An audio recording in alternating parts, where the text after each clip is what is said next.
বাছে ৩ ম্যাচে ২ হারের পরও এশিয়ান কাপে খেলার আশা বাঁচিয়ে রাখছেন বাংলাদেশের কোচ হাভিয়ের কাবরেরা। ৭ গোলের থ্রিলার ম্যাচে হারের দায় নিজেও নিয়েছেন, ফুটবলারদেরও দিয়েছেন। ফিরতি লেগের জন্য আজ দুপুরে হংকং রওনা হবে দল। এশিয়ান কাপ বাছাইয়ের ৩ ম্যাচে ২ হার, তবুও মূল পর্বের স্বপ্ন দেখে বাংলাদেশ। কোচ হাভিয়ের কাবরেরার জবাব অবশ্য সেরকমই ইঙ্গিত দেয়। We still have options. We have another match now in Hong Kong. If we get to win, we are there again, 3 points away from the top of the group.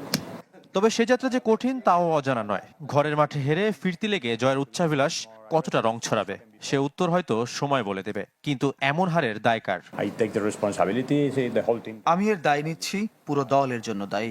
তবে এখন আমাদের পরবর্তী ম্যাচের জন্য ভাবতে হবে।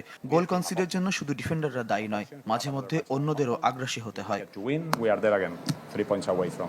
সমালোচনা কম হয়নি শুরুর একাদশ নিয়ে, কিন্তু স্প্যানিশ কোচের কাছে প্রথমার্ধেই বাংলাদেশ সেরা ফুটবল খেলেছে। তবে দ্বিতীয়ার্ধে বদলি হিসেবে নেমে কাবরেরার মন জুড়িয়েছেন জামাল, সমিত, জায়ান, ফাহামিদুলরা।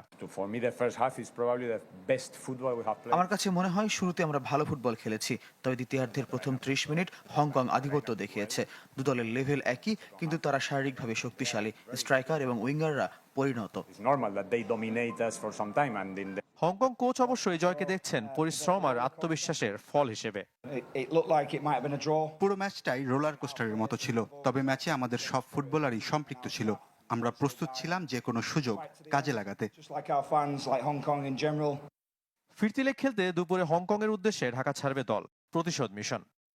হামজা চৌধুরী তাহলে কথা রাখতে পারলেন না এবারও। ঘরের মাঠ, দর্শক, উন্মাদনা সবই ঠিক ছিল, সবই ছিল পক্ষে, কিন্তু বাংলাদেশ তার ঘরের মাঠে জিততে পারল না এফসি এশিয়ান কাপ কোয়ালিফায়ারে হংকং চায়নার বিপক্ষে। দিন শেষে তাই সেই প্রশ্নটাই উঠছে আবার স্প্যানিশ কোচ হাভিয়ের কাব। সুবিধাজনক পজিশনে একটা ফ্রি কিক পেয়ে গেল বাংলাদেশ, কিন্তু তাতে উচ্ছ্বাসে ভেসে যাওয়ার কি আছে? এই দলে তো আর একজন লিওনেল মেসি নেই যে ফ্রি কিক থেকে বলে কয়ে গোল দিতে পারবে, কিন্তু তাতে কি? এই বাংলাদেশের একজন হামজা চৌধুরী আছেন।